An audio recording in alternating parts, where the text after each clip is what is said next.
What's your name? My name is Kevin Kakum. Kitui Francis. From which school? Kenya Institute of Mass Communication. Kenya Institute of Mass Communication. What did you learn while at TAS TV?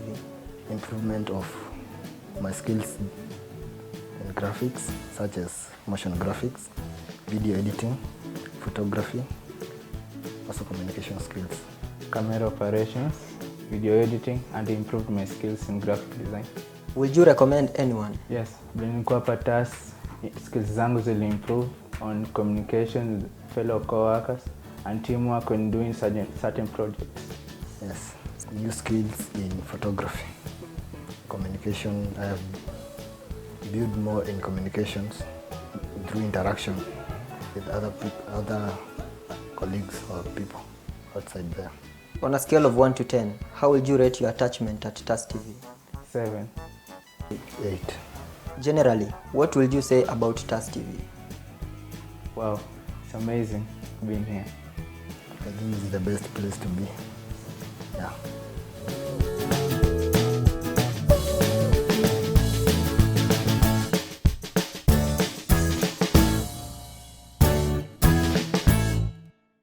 This is the newest, most exciting entertainment show where nothing is off limits.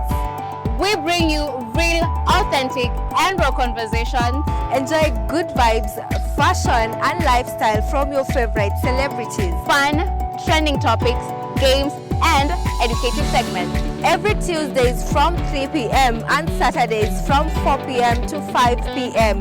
With me, Lavin, Nyagowa, and Hazel Jeru. Only on The Unfiltered.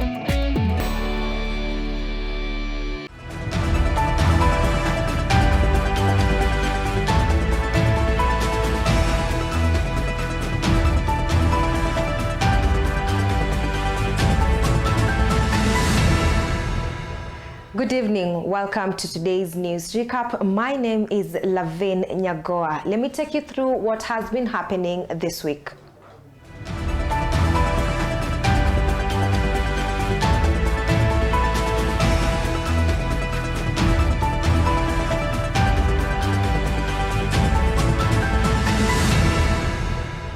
The government has ordered President Uhuru Kenyatta's family to surrender all guns in their possession. In a report compiled by our reporter Anthony Ombui Ogechi, the Kenyatta family is expected to surrender 28 registered firearms in their names to the Firearm Licensing Board in Nairobi.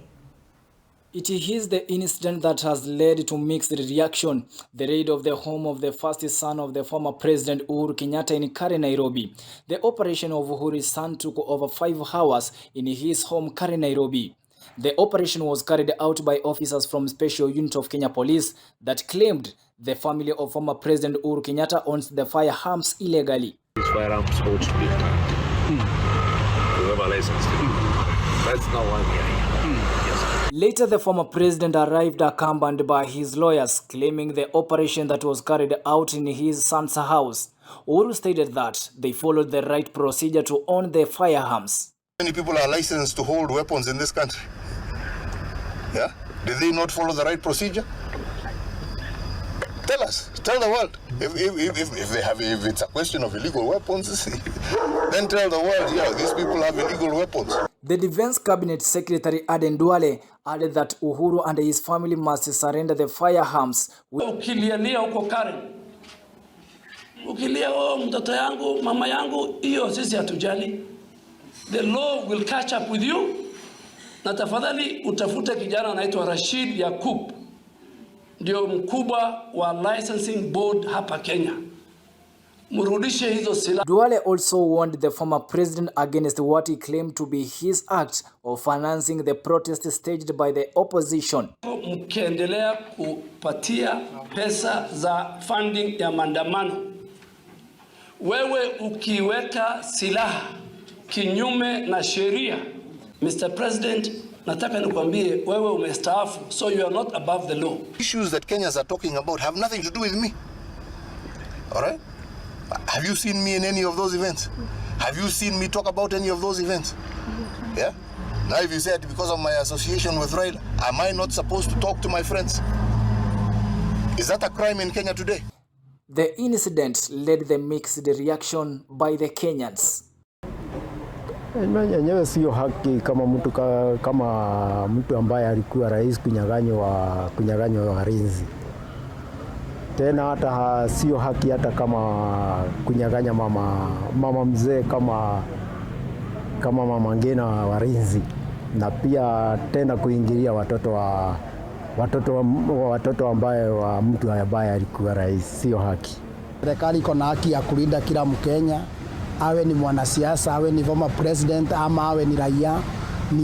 Ni haki ya Mkenya kulindwa. Mkenya yeyote yule, as long you are citizen, una haki ya kulindwa na serikali. So hiyo mambo ya withdraw weapon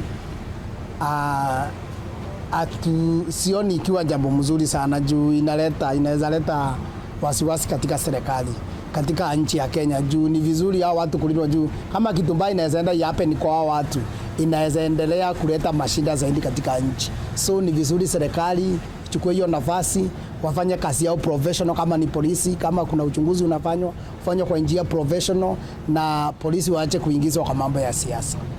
Serikali imefanya vizuri kama imeonelea watu ndio wanafanya mambo mabaya, kwa sababu haifai ya kwamba wananchi wanatoa ushuru na watu wengine wanatumia ushuru huo kwa njia ambayo haifai. Kwa hivyo president ako na right kamili kikatiba ya kupea mtu yeyote security, na Mkenya wote apewe security, lakini akiitumia vibaya haina budi aondolewe, kwa sababu hiyo ni sheria na inafaa ifuatwe. Kenyans have given different opinions due to the removal of the security detail, where many are saying that it is the right of every leader to have security without considering their association. Reporting for TAS TV from Thika, my name is Anton Ogechi.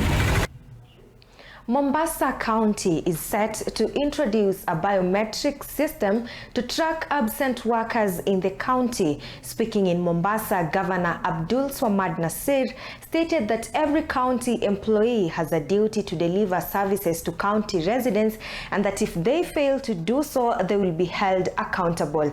The recent mandate to adopt biometric systems underscores his commitment to transforming Mombasa County into a model of modern and effective governance.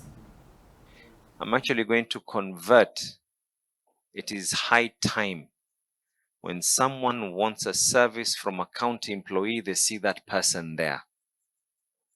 And if me as the governor can be there, there's no reason why someone should not be at work when they're meant to be at work. So first of all, that is something that I will not even be negotiating.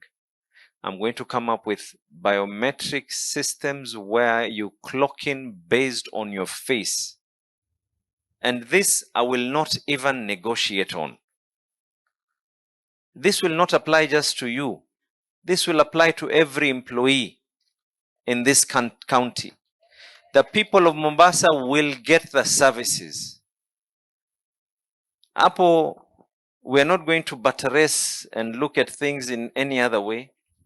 From the sweeper to the inspectorate, to the CECs, to the chief officers, to the nurses and the doctors, our role is to provide a service to the people of Mombasa. When I got sworn in, I know of people who openly opposed me. And they panicked and they felt that I will come in and be very, very discriminative, and I will come in and I will be very, very vindictive.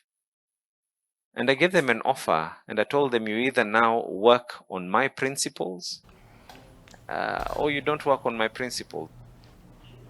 The Law Society of Kenya has come out to strongly condemn police brutality, accusing the state of breaking the law and fostering a culture of human rights violation.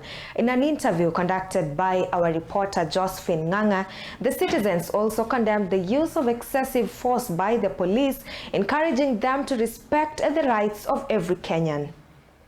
In recently documented cases of police brutality, prolonged detention of suspects before presentation to court, and alleged abduction of law enforcement agencies, the Law Society of Kenya is accusing the state of violating the Constitution and embarking on a culture of human rights violation. LSK in its statement stated that in the past few days we have witnessed increased cases of citizens being arrested in clandestine manner, similar to abduction by law enforcement agencies, and transferred to police stations and other unknown places outside the jurisdiction of their arrest, while being denied communication with their families or advocates, contrary to the Constitution. LSK is calling for adherence to the principles of good governance. So these are questions that we have to ask ourselves and to be extremely worried that not even a year or so down the line of this administration. After his election, President William Ruto pledged to respect the constitutional boundary between the institutions of government. And I pray that Kenya never again goes to a place where the criminal justice system is used to manipulate politics. However, nearly a year into office and in the midst of the anti-government protests, the government appears to be following the same path they accused the previous government of and now support police brutality. Mimi nataka niwaambie polisi wetu hongera kwa kusimama kidete na kuhakikisha kwamba kuna amani na kuhakikisha kwamba wahalifu wote wanachukuliwa hatua, ndio tuhakikisha kwamba kuna amani Kenya. Kwa majina naitwa Elijah, mfanyibiashara wa Thika. Mambo ya polisi kwa maandamano kupiga raia, okay, tuseme ni hatia, lakini tuseme polisi bado ni binadamu.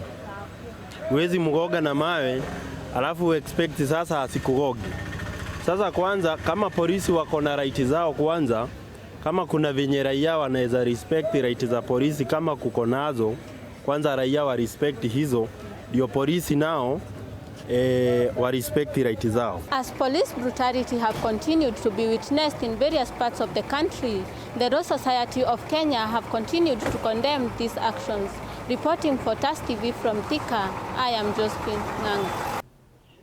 Over 300 persons living with disability in Thika and its environs have received assistive devices worth 100 million donated by Hope Mobility NGO in conjunction with the State Department of Social Protection and Senior Citizens Affairs. Speaking during the donation exercise in Thika, the Social Protection and Senior Citizen Affairs Principal Secretary Joseph Motari encouraged parents and guardians not to hide their disabled children and to utilize and preserve the equipments appropriately. Very good. Very good. Tafadhali tusiende kutupa hizo wheelchairs kule, uweke mahali kuku inataka ndio inakanyaga inaenda kutaka. Tuitumie vizuri, upende hao watoto, maana ndio wanahitaji zaidi kuliko hata wale ambao hawana ulemavu. Usifiche watoto wetu ambao wako wamezaliwa katika hali hiyo. Tuwa expose ndio hao watoto wasaidike. Ninawasihi hao wamama mjitokeze, mjiandikisha hao watoto, serikali itakuwa inawasaidia. Maana inawalipa shilingi angalau 2,000 kila mwezi, ile ambayo itakuwa inawasaidia kujimudu, alafu na nyinyi mnawaangalia. Wale watu wote ambao watakuwa wanaleta vifaa ambao zinasaidia watu wetu hapa nchini. Isikifika Port of Mombasa ni mara kwa moja inafunguliwa, inakuja, wasiwe wanasumbuliwa kule na watu wa KRA, ndio tuweze kufikia watu wengi zaidi. Mtu yeyote akipata msaada ya kusaidia watu wetu, sio kuambiwa lipia ushuru hapa, lipia ushuru hapa. Hapana, ushuru already ni wa watu wetu. Wewe wacha hiyo equipment ikuje ipatie watu wetu, ndio tuweze kufikia as many as possible. A group of clergy have strongly resisted regulating churches through legislation, contending that the church should be permitted to self-regulate. Several clergy appearing before the Senate have suggested that religious registration be taken from the Society Act and integrated into another law. Frederick Morara has more details. Appearing before the Senate committee probing on the Shakahora deaths, various church leaders from different denominations have opposed a proposal to regulate churches, arguing that religion is a spiritual matter and the state should not interfere in how the places of worship should conduct their affairs. Responding to the question raised by Baringo Senator William Cheptumo on whether the committee will make recommendations to regulate the church, Bishop Margaret Wanjiru of Jesus Life Ministry said that doing so will further interfere with the freedom of worship. The Societies Act to a new act. This new act is still anchored to a registrar. So we are not detaching from government. It is just that we are getting away from the Societies Act. Because the Societies Act has so many other people and so many other players in the same act. So if you want to create discipline within and a good system, a good functional system within the religious body, it's good to have an act. Senator Danson Mtana, the committee's chair, has now put leaders into task on why they are against the academic qualifications, on which the clergy described it that preaching is a calling and it should not be premised in any form of training. The clergy also argued that theological training does not necessarily stop religious leaders to engage in cult and evil activities. It would be tricky and not in line with the Bible for the state quite to supervise church or provide laws that guide manner, how and who to lead in religious practice. Theology doesn't make anybody holy. Theology doesn't make anybody better. Theology creates the knowledge that you need to anchor your preaching or to function as an educated person, a learned person. However, Mackenzie was a criminal. It's not a matter of who he was professionally or what he was doing. No, he is a human being who is a criminal and should be treated that way. And that applies to anybody else who behaves similar or does other ills to the communities. They should not be told because they are hiding under the theme or the titles of being religious. They should not be left to operate. They should be jailed. The penal code and the other laws should take their course. We got to reach various people in Thika Town and see what their views concerning freedom of worship and churches. Najulikana kama Gideon Derito Simiu na mimi ni mkaazi wa Thika, natoka eneo ya Wetaithie ward. Swala hili la kuhusu government ama serikali kuingilia kuhusu masuala ya kanisa na makanisa pamoja na kuhubiri, mimi hilo swala silipendelei, siwezi kusema hivyo, kwa sababu serikali haina uwezo ama sio vizuri kuingilia. Haya ni masuala ambayo ni ya kiumungu, ambayo ndio tunaita kwa Kiingereza spiritual things. Well, we hope they find an amicable solution to that. Well, that marks the end of the first part of today's news recap. We are going on a short commercial break, but remember, we still have more for you, so stay put.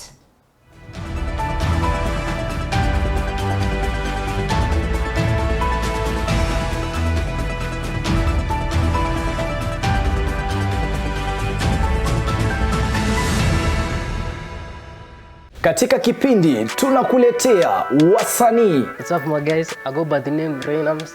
Eti nikipita kwa macho na nipimia, na kama sina pesa unguwezi nipimia. Hapa Shenster the Poet manze. Ngoma moto moto. If you wanna show some love, show some love, I don't fake it. Hey, da kumenya mawazo mako. Na niendelea shule. Oh, warutani wako. Vichekesho mkisongaza, mahojiano moto moto, stori za wasanii pamoja na talanta za wasanii. Fiki wa kazi gani kama wapatikani wakati wa shida. Na pia kwenye kipindi utabambika, utajijenga, utaelimika, utakuza talanta yako. My name is Rebecca Mutie, I'm a model and I'm Afri Kenya. My student. Napenda kusikiza kipindi cha Bonga na Katoni kila Jumatatu kuanzia saa 9 mpaka saa 10. Kumbuka ni kwenye Bonga na Katoni ndani ya TAS TV kuanzia saa 9 hadi saa 10 kila siku ya Jumatatu. is Bonga na Katoni in TAS TV. Karibuni.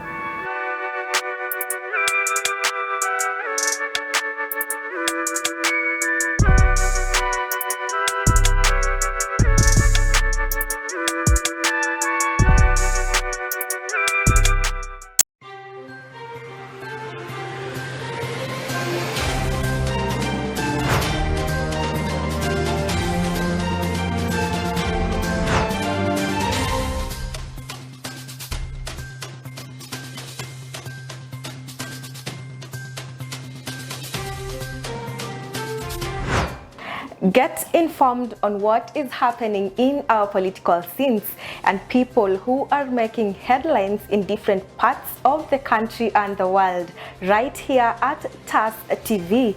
Join me, Lavin Nyagowa, as I bring to you weekly news highlights that are factual every Friday at 4 o'clock. See you then.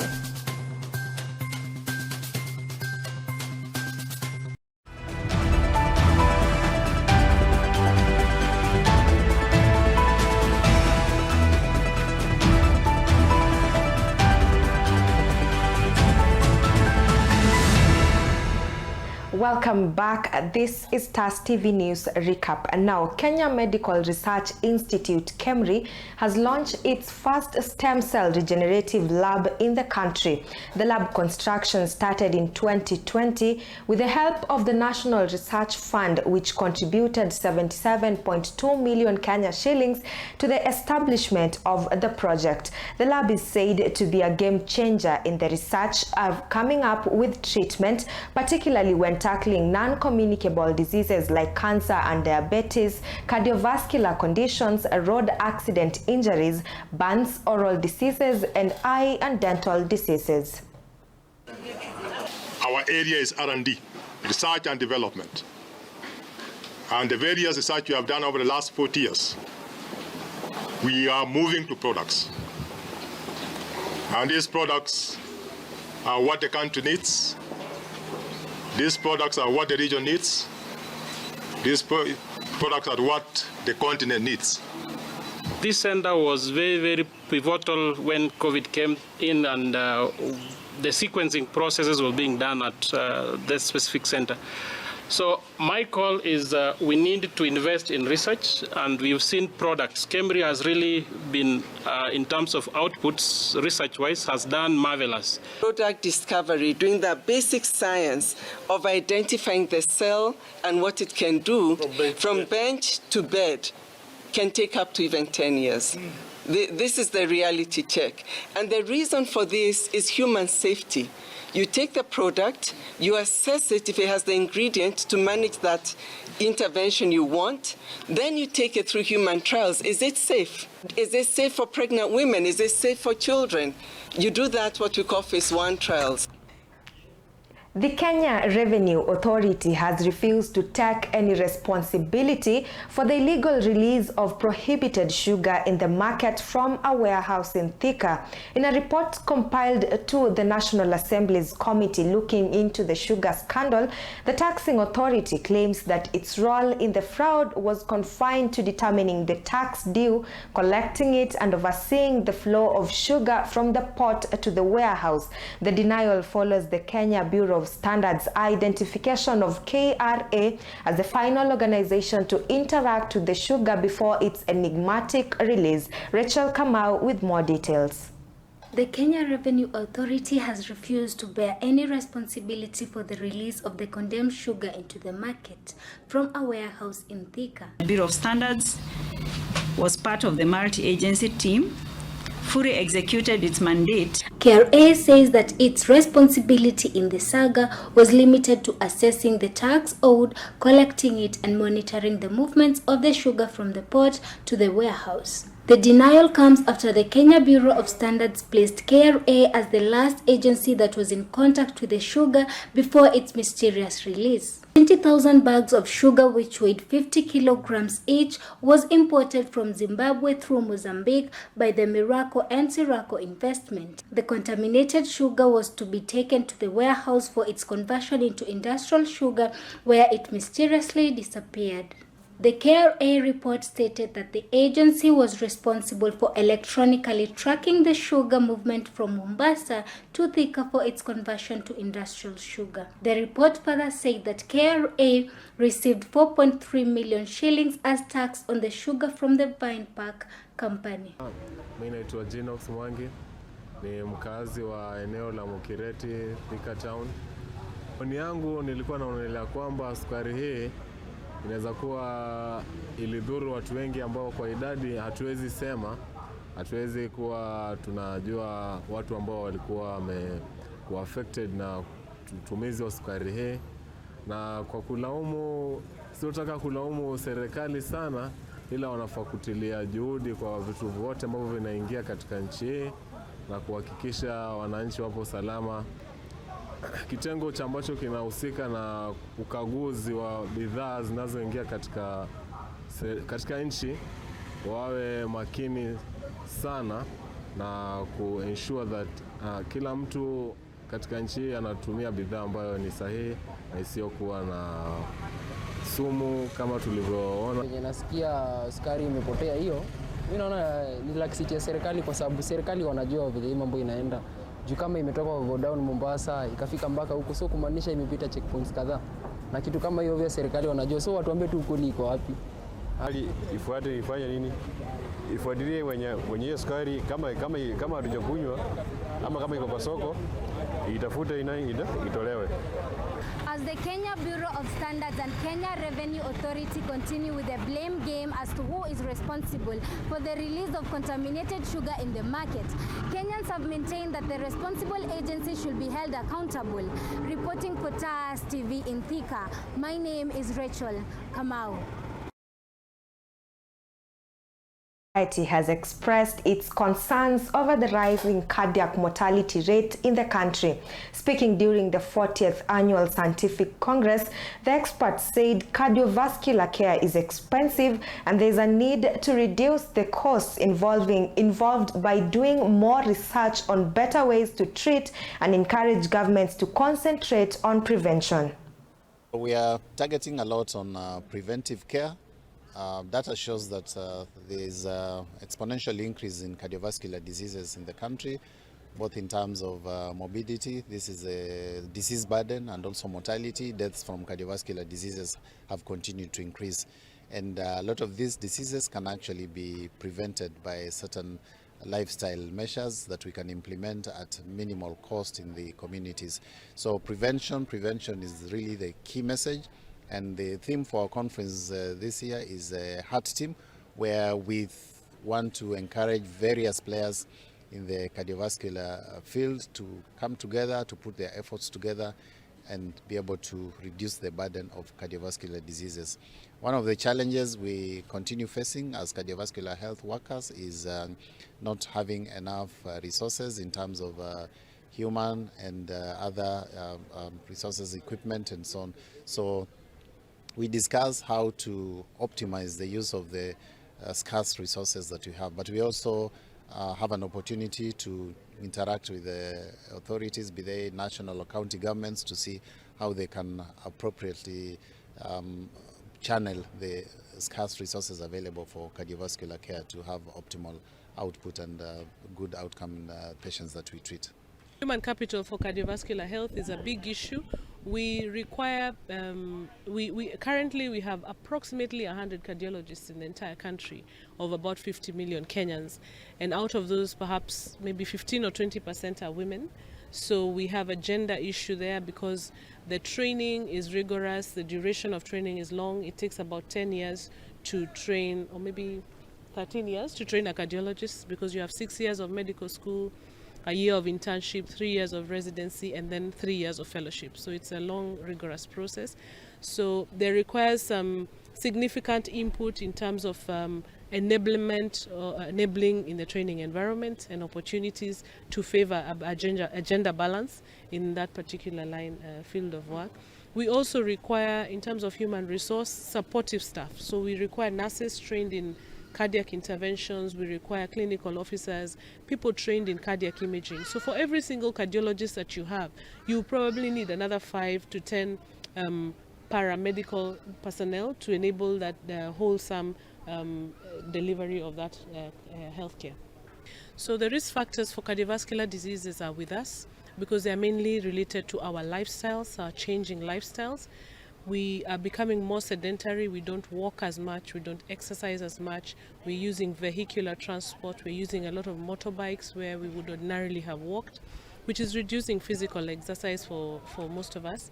Our diet has also changed. We are tending to eat more oily food, we are tending to eat more refined food, so we're eating very finely ground maize meal, for example, for our ugalis, or even for wheat flour, we're using very refined flour, and we're also taking a lot of sugar. So those particular things increase the likelihood of developing cardiovascular disease, hypertension, diabetes, and obesity. Our weight, our body weight is increasing as we go across the population, which increases the risk of cardiovascular disease.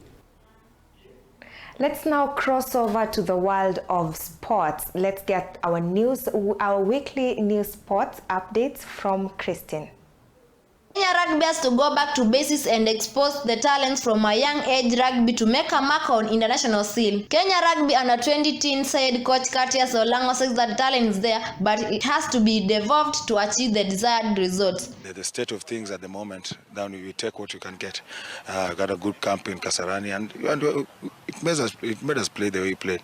I mean, those are sides which play European Cup and all that, so they're at another level and we're at another level. First, we should know where we are. Leonard Odipo has been appointed as the new head coach of a relegated Mathare United FC. The former Mathare assistant coach signed a 2-year contract with the club where he will bring a wealth of experience and expertise to the team as they start a new life in the lower National Super League.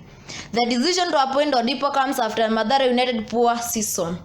Our plan is very simple: to win as many matches as we can so that we are back to where we belong. And that is not going to be easy if we are not going to work as a team. In front here is a big team, qualified, experienced, and with a lot of knowledge within the Mathare cycles and the culture and philosophy of Mathare. Kenya team to the Commonwealth Games were taken through anti-doping rule violation as a part of continuous education to create awareness on vice and consequences of doping in general.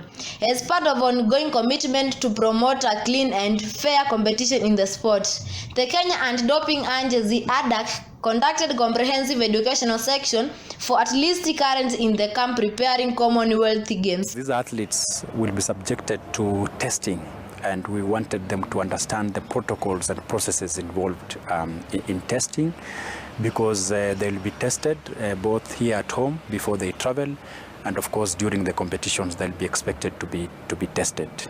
According to the event organizer, it was actually a mandatory requirement that all athletes who are going to participate in the Commonwealth Youth Games to be educated and show evidence that they have had a session on anti-doping. Shabana FC had a triumphant end in Kisii Town on Tuesday afternoon, a few weeks after Kisii-based team was crowned champions of the highly competitive National Super League. Until next week, keep cheering, supporting and believing in the power of sport to unite us all. Let us meet you on TAS TV for more updates. I'm Christine Musioka. It's that time that we get to the entertainment side of our news recap, and that's Brain Busters, compiled by Anthony Ombui Ogechi.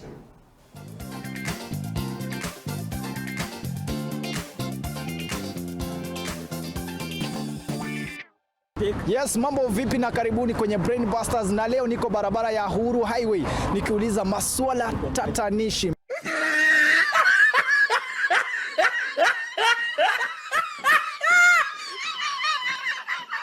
Jina kiroboto liko katika ngeli gani? Mimi sijui. Kiroboto iko katika ngeli gani? Ungeanzia huko. Yesu! Ungeanzia huko. Kiroboto ako katika ngeli gani? Kiroboto. Kiroboto. Ngeli ya siafu wa dudu. Naam. Nani alimkana Yesu? Judas.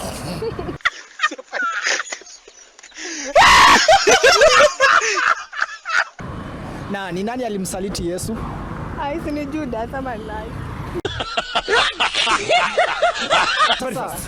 Nani alimkana Yesu? Nani alimkana Yesu? Alikuwa anaitwa kwa Judas. Hey y'all, come look at this. Ngodha 3 za 30 haraka mara 3. Ngodha 3 za 30. Hiyo bro nao ni noma bro. Tanga wa Muhanya anatanga tanga. Tanga wa? Muhanya anatanga tanga haraka. Tanga wa Muhanya anatanga haraka. Hey God.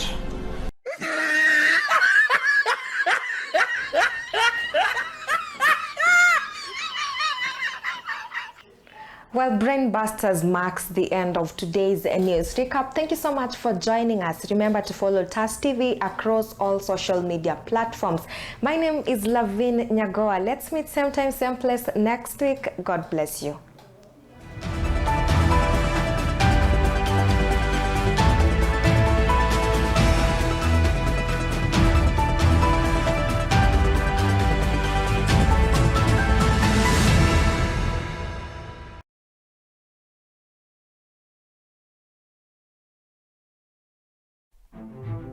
Welcome to TAS Media Institute, the home of undiscovered talents. You will be trained by professionals who have a passion in what they do. Do not be left behind. Enroll now and become a pioneer of TAS Media Institute.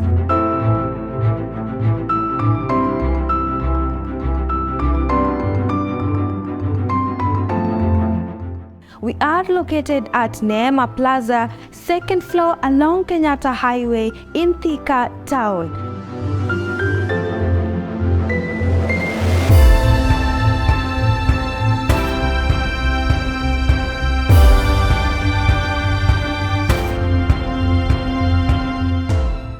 Life can sometimes take unexpected turns, and this family's story is no exception. When a gas explosion completely changed the course of their living, Mr. Joseph Lual and his family have been forced to face unimaginable hardships. But even in this phase of adversity, they have managed to persevere with so much resilience. And as the saying goes, adversity introduces you to yourself. Let's get the story of Mr. Joseph and his family.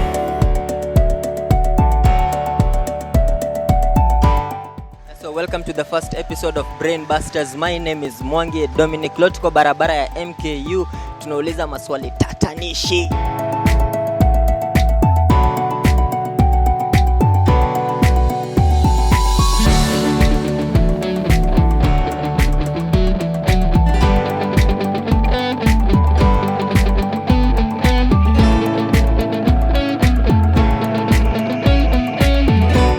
At TAS Media Institute, we let you discover your talent.